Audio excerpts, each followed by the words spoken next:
हिमाचल का दंगल से जुड़ी हुई ये बड़ी खबर आपकी टेलीविजन स्क्रीन पर है।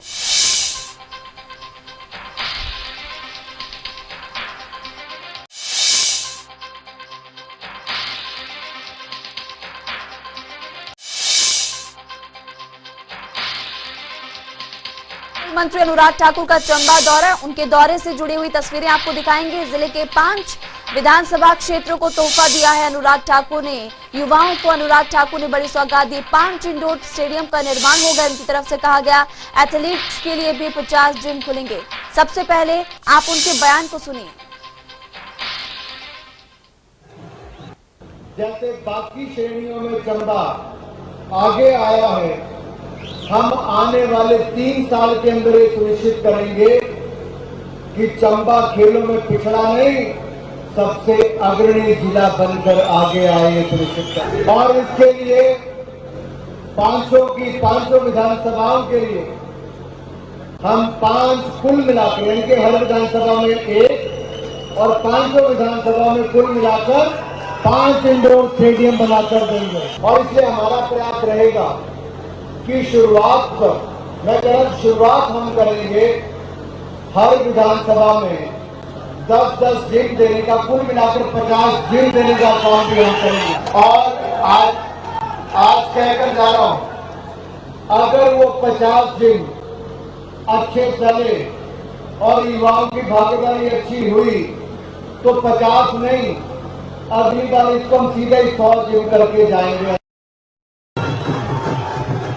तो आप तस्वीरें देखिए, चंबा की तस्वीर। इसके अलावा देखिए धर्मशाला की बात की जाए, धर्मशाला में भी, साथ ही कुल्लू में भी कल जेपी नड्डा पहुंचे थे, सीएम जयराम ठाकुर भी पहुंचे थे। उसकी तस्वीरें भी आपको दिखाएंगे। लेकिन उससे पहले आप देखिए चंबा की तस्वीरें, जब अनुराग ठाकुर यहां पर पहुंचे। इनका 2 दिवसीय दौरा, पहले दिन भी चंबा पहुंचे और दूसरे दिन चुनाव विधानसभा क्षेत्र के कोटी अनुराग ठाकुर पहुंचे थे और यहाँ पर कई बड़ी सौगात अनुराग ठाकुर को दी गई।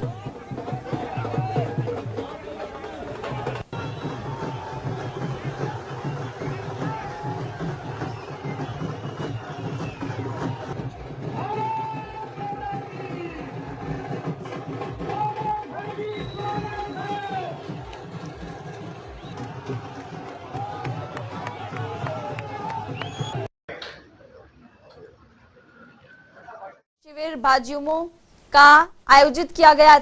आज दूसरा दिन है और आपको ये भी बता दें कि आज अनुराग ठाकुर यहां पर चुनावी टिप्स तमाम कार्यकर्ताओं को देंगे। हमारे ब्यूरो चीफ विकास शर्मा फिलहाल इस वक्त हमारे साथ लाइव जुड़े हुए हैं शिमला से। विकास, मिशन रिपीट को लेकर लगातार अब बीजेपी एक्टिव नजर आ रही। कल की बात की जाए तो जेपी नड्डा, सीएम जयराम ठाकुर धर्मशाला, कुल्लू पहुंचे, आज अनुराग ठाकुर धर्मशाला में।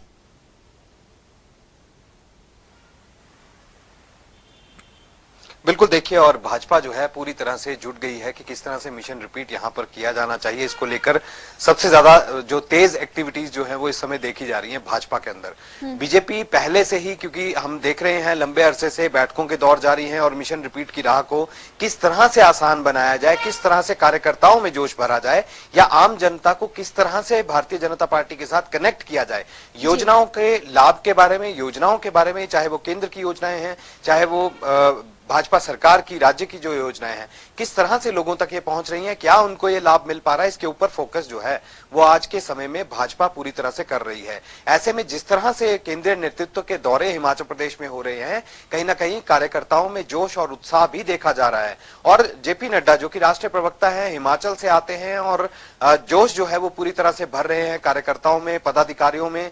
और नेताओं की क्लास जो है वो भी यहाँ पर लगातार देखने के लिए मिल रही है। नेताओं की क्लास इस वजह से भी है कि आखिरकार क्यों जो लटके पड़े काम हैं, क्योंकि कोविड काल के दौरान भी बहुत सी ऐसी योजनाएं जो है वो प्रभावित हुई हैं, विकासात्मक कार्य जो है वो यहाँ पर प्रभावित हुए हैं। इसका हवाला लगातार भाजपा की तरफ से जो है वो दिया जा रहा है। राज्य में भाजपा की सरकार है, जयराम सरकार काम कर रही है, ईमानदार छवि की बात यहाँ पर कही जा रही है। लेकिन क्या ये ईमानदार छवि के साथ साथ जिस तरह से कानून व्यवस्था के ऊपर लगातार सवाल उठ रहे हैं, चुनौती कहीं ना कहीं भाजपा के लिए भी जरूर बढ़ रही है। आम आदमी पार्टी तीसरे विकल्प के रूप में जनता को मिलने की बात यहां पर जरूर कह रही है। दावा यही किया जा रहा है कि इस बार सत्ता उन्हीं की बनेगी और पूर्ण बहुमत के साथ जो है वो सरकार हिमाचल प्रदेश में बनेगी। कितने ये दावे सटीक रहते हैं, कितने ये दावे जो है वो धरातल पर उतरते हैं तो देखना होगा। लेकिन कांग्रेस पार्टी भी जिस तरह से चिंतन शिविर के बाद अब जिस तरह से नई एक ऊर्जा के साथ अब आएगी, और हिमाचल प्रदेश में भी जो नेता वहां गए थे और जिस तरह से एक संदेश जो है वो हाईकमान की तरफ से दिया जा रहा है कांग्रेस के लिए भी, वो भी अब देखने वाला समय रहेगा कि किस तरह से कार्यकर्ता जो है वो अब किस तरह से आगे काम करते हैं। ये तीनों ही दल इस बार हिमाचल प्रदेश में चुनाव लड़ने वाले हैं और बहुत ही दिलचस्प जो है ये चुनाव रहेगा। लेकिन उससे पहले जिस तरह से कार्यप्रणाली जो है सभी पार्टियों की इस समय देखने के लिए मिल रही है, वो भी देखा जा रहा है, क्योंकि लगातार भीड़ की बात यहां पर की जा रही है कि जनता के साथ सीधा संवाद जो है वो पार्टियां यहां पर कर रही हैं।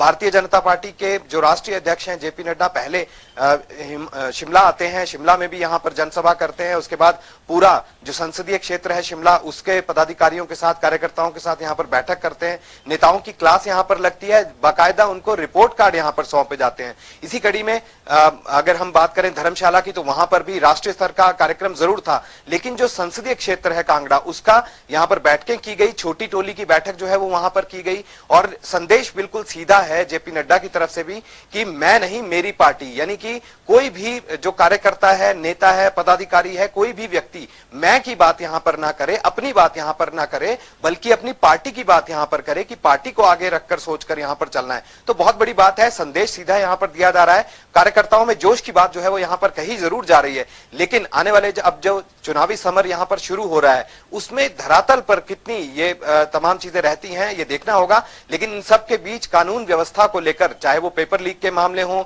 या फिर खालिस्तान की जिस तरह से एक्टिविटी हिमाचल प्रदेश में देखी जा रही है, लगातार गुरपतवंत सिंह पन्नू की तरफ से धमकियां जो है वो यहां पर मिल रही हैं, और इन धमकियों के बीच धरपकड़ जो है वो बहुत तेजी से पुलिस कर रही है, और ज्वाइंट ऑपरेशन जो है वो पंजाब पुलिस के साथ मिलकर किया जा रहा है धरपकड़ को और तेजी से करने के लिए कि क्या वो मास्टरमाइंड था, कौन वो मास्टरमाइंड था, किस तरह से हिमाचल प्रदेश में सक्रियता जो है वो खालिस्तान समर्थकों की बढ़ रही है, या फिर इनको किस तरह से रोका जाना चाहिए।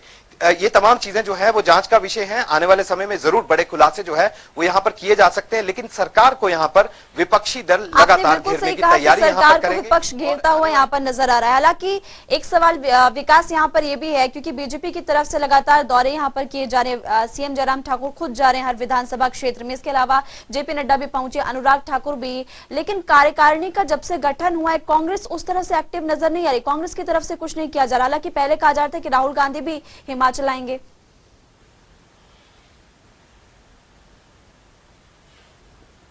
निश्चित रूप से आपने बिल्कुल सही कहा। हालांकि जब से नई कार्यकारिणी का गठन यहां पर हुआ है, कई तरह की तब्दीली देखने के लिए मिल रही है। हालांकि यह भी बहुत हद तक मुमकिन है, इस बात से बिल्कुल इनकार नहीं किया जा सकता कि प्रदेश कार्यकारिणी के भीतर भी जो अंदर खाते जो खबरें निकलकर सामने आ रही हैं, जरूर बड़े बदलाव की सूचना है। हो सकता है बदलाव यहां पर जरूर किया जाए।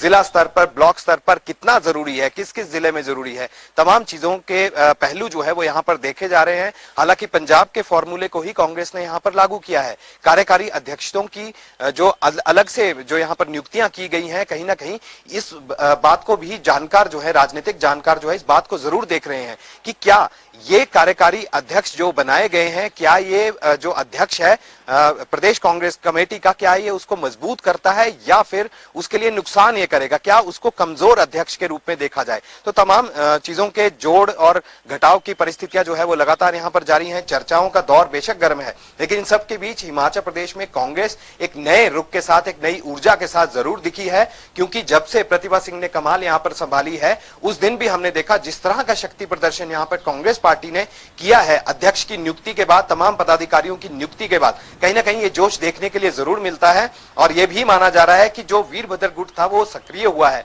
शक्तियां बढ़ी हैं, और ऐसे में पावर केंद्र एक बार फिर से जो है, पावर सेंटर एक बार फिर से होली लॉज यहां पर बना है। होली लॉज इसलिए भी क्योंकि वहीं से सब कुछ चलता था। पूर्व मुख्यमंत्री जो दिवंगत नेता वीरभद्र सिंह थे, उनके गैर मौजूदगी में इस बार चुनाव जो है वो यहां पर लड़ा जाना है। हालांकि पिछली बार के अगर उपचुनाव की हम बात करें तो 4 उपचुनाव जो हिमाचल प्रदेश में हुए थे, यहां पर भी कांग्रेस ने भारी भरकम जीत जो है 4 सीटों पर, यानी कि 0-4 से जो है वो ये सीटें यहां पर जीती थी। और ऐसे में किस तरह से हिमाचल प्रदेश में जयराम सरकार ये दावा कर रही थी कि ये सहानुभूति के दम पर जो है ये वोट लिया गया है, कुछ नहीं है, जनता अभी भी भाजपा के साथ है। आने वाले चुनावों में आप देख लीजिए, जरूर ये चीजें देखने के लिए मिलेंगी। लेकिन ये तमाम दावे, पार्टियां सभी जीत का दम यहां पर भर रही हैं। आने वाले दिनों में कितना ये सार्थक होगा, कितना धरातल पर फलीभूत होगा, क्या जनता पार्टी जनता पार्टी के भारतीय जनता पार्टी के साथ जो है आम जनता जाएगी, या फिर आम जनता विकल्प के रूप में तीसरे विकल्प यानी आम आदमी पार्टी को देखेगी, या फिर जो ट्रेंड हिमाचल प्रदेश में चलता रहा है कि एक बार बीजेपी एक बार कांग्रेस,